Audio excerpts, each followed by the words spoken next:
America అనవసరంగా మమ్మల్ని కెలికింది. యుద్ధం ముసుగులో ఇరాన్ను నాశనం చేసేందుకు చూస్తోంది. మా దేశ పౌరుల ప్రాణాలు తీస్తోంది. మా సుప్రీంను హతమార్చింది. ఇంత జరిగాక యుద్ధం ఎందుకు ఆపాలి? ఎవరి కోసం ఆపాలి? గల్ఫ్ అరబ్ దేశాలపై దాడులు కొనసాగిస్తాం. అమెరికా ఇజ్రాయెల్పై ఒత్తిడి తీవ్రం చేసేందుకు హోర్ముజ్ జలసంధిని నిరవధికంగా మూసేశాం. ఇది ఇరాన్ కొత్త సుప్రీంగా ఎన్నికయ్యాక మొజబ్తా ఖమేనీ తొలి స్పందన. యుద్ధం మొదలై 13 రోజులైంది. దాని ప్రకంపనలు ప్రపంచం నలుమూలలా తీవ్రంగా తాకుతున్నాయి. ఈ యుద్ధం ముగిసేదన్నాడు?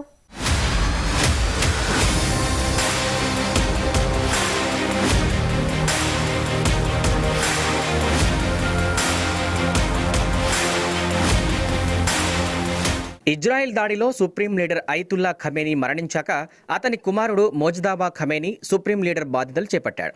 బాధ్యతలు తీసుకున్నాక మోజ్దాబా తొలిసారి స్పందించాడు. తన వైఖరి ఏంటో చాలా స్పష్టంగా చెప్పాడు. యుద్ధం వల్ల తీవ్రంగా తన దేశం నష్టపోయిందని, ఇప్పుడు రాజీ కన్నా ప్రతీకారమే ముఖ్యమన్న భావన మోజ్దాబా మాటల్లో స్పష్టమవుతోంది. యుద్ధం తొలి రోజుల్లోనే మోజ్దాబా గాయపడినట్లు వార్తలొచ్చాయి. అప్పటి నుంచి మోజ్దాబా బహిరంగంగా కనిపించడం లేదు కూడా. కానీ సుప్రీం అయ్యాక మోజ్దాబా యుద్ధ తీవ్రతను మరింత పెంచాడు. గల్ఫ్ దేశాల్లో ఉన్న అమెరికా స్థావరాలను ప్రజలు వెంటనే మూసివేయాలని పిలుపునిచ్చాడు. అమెరికా ఉత్తుతి మాటలు విని మోసపోవద్దని, దాని సాయం నీటి మూటేనని మోజ్దాబా వ్యాఖ్యానించాడు.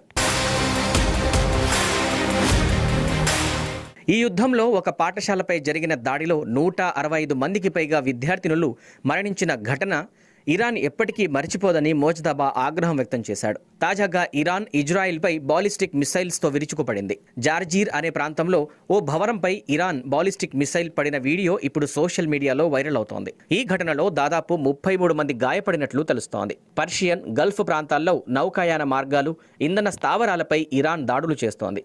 పలు భవనాలు, వాహనాలు దెబ్బతిన్నాయి. మరోవైపు లెబనాన్ మిసైళ్లు, డ్రోన్లతో ఇజ్రాయెల్పై దాడులు తీవ్రం చేస్తోంది. ప్రస్తుత యుద్ధ సరళిని పరిశీలిస్తే ఇరాన్ అన్నిటికీ తెగించినట్లు కనిపిస్తోంది. ఇప్పటికే ఆస్తి, ప్రాణ నష్టాలు జరిగాయి. ఘోరంగా దెబ్బతింది. దేశ ప్రజలు ప్రతీకార జ్వాలతో అట్టుడిగిపోతున్నారు. ఇలాంటి సమయాల్లో యుద్ధాన్ని అర్ధాంతరంగా ముగించాలని ఇరాన్ అనుకుంటుందా అనేదే అసలు ప్రశ్న. ఇంతకన్నా నష్టం ఇంకేం జరుగుతుంది? యుద్ధంలో ముందుకే వెళ్దామని ఇరాన్ మొండికేస్తున్నట్లు స్పష్టమవుతోంది. ఇరాన్లో ఖమేనీ నిరంకుశ పాలనను అస్థిరపరచాలన్న ఆలోచనతో అమెరికా అధ్యక్షుడు ట్రంప్ ఇజ్రాయెల్తో అంటకాగి యుద్ధానికి కాలుదువ్వాడు. ఓ రకంగా చెప్పాలంటే ఇరాన్ను చాలా తక్కువగా అంచనా వేశాడనే చెప్పాలి. యుద్ధంలో ఘోరంగా దెబ్బతిన్న ఇరాన్ ప్రజలు ఇప్పుడు తమ గత సుప్రీం లీడర్ ఖమేనీపై కన్నా అమెరికాపైనే ఆగ్రహంతో రగిలిపోతున్నారు. ఇక్కడే అమెరికా సరిగ్గా ఆలోచించలేకపోయింది. అయతుల్లా ఖమేనీ అంటే ఇరాన్ ప్రజల్లో చాలా మందికి అసహనం, ఆగ్రహం ఉన్న మాట వాస్తవమే. కానీ తమ నేతను అమెరికా హతమార్చడంతో ఆగ్రహం స్థానంలో ప్రేమ, జాలి పుట్టుకొచ్చింది. అందుకే ఇరాన్ ప్రజలు కూడా యుద్ధంలో తగ్గేదేలే అంటున్నారు. దెబ్బకు దెబ్బే సరి అంటున్నారు. ఇరాన్ ప్రజల తీరు కొత్త సుప్రీం మోజ్దాబా ఖమేనీకి 1000 ఏనుగుల బలం ఇచ్చినట్లయింది. అందుకే తను పగ్గాలు చేపట్టిన మరుక్షణం నుంచి యుద్ధాన్ని మరింత తీవ్రం చేస్తున్నాడు. వాస్తవానికి అమెరికా, ఇజ్రాయెల్ సంయుక్త దాడుల్లో ఇరాన్ నాయకత్వానికి, బాలిస్టిక్ క్షిపణి కార్యక్రమానికి భారీ నష్టం వాటిల్లింది. కానీ ఇంత జరిగినా అమెరికా అధ్యక్షుడు కలలు కన్నట్లు ఇరాన్లో పాలన కూలలేదు సరికదా, మరింత బలపడింది. అణ్వస్త్ర అభివృద్ధి కార్యక్రమాన్ని పక్కన పెట్టాల్సిందే అని ట్రంప్ అంటున్నా ఇరాన్ పట్టించుకోకపోవడమే యుద్ధానికి అసలు కారణమని చెప్పాలి. అయితే తను ఏదనుకుంటే అది వెంటనే జరిగిపోతుందన్న భ్రమల నుంచి అమెరికా అధ్యక్షుడు ట్రంప్ బయటపడాల్సిన సమయం వచ్చింది. ఇరాన్తో యుద్ధమైతే తను ప్రారంభించాడు, కానీ అర్థవంతంగా ముగించడంలో విఫలమవుతున్నాడు. యుద్ధాన్ని ముగించడం అంటే కవ్వించడం, రెచ్చగొట్టడం కాదు కదా. ఇప్పుడు ట్రంప్ చేస్తున్నది ఇదే.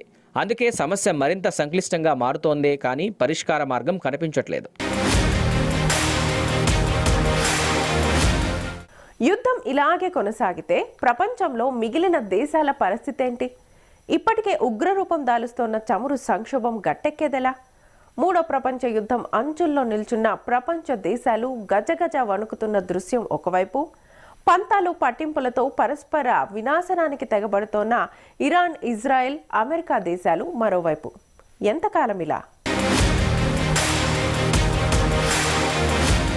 ఇరాన్ లక్ష్యం ఇప్పుడు కేవలం ఇజ్రాయెల్ మాత్రమే కాదు, అమెరికా కూడా. తాజాగా అమెరికా వాయుసేనకు చెందిన రీవ్యూయలింగ్ విమానం ఉత్తర ఇరాక్లో కుప్పకూలింది. ఈ ప్రమాదంలో ఎంతమంది సిబ్బంది మరణించారో అమెరికా ప్రకటించకపోయినా 6 ప్రాణాలు కోల్పోయినట్లు ఇరాన్ చెబుతోంది.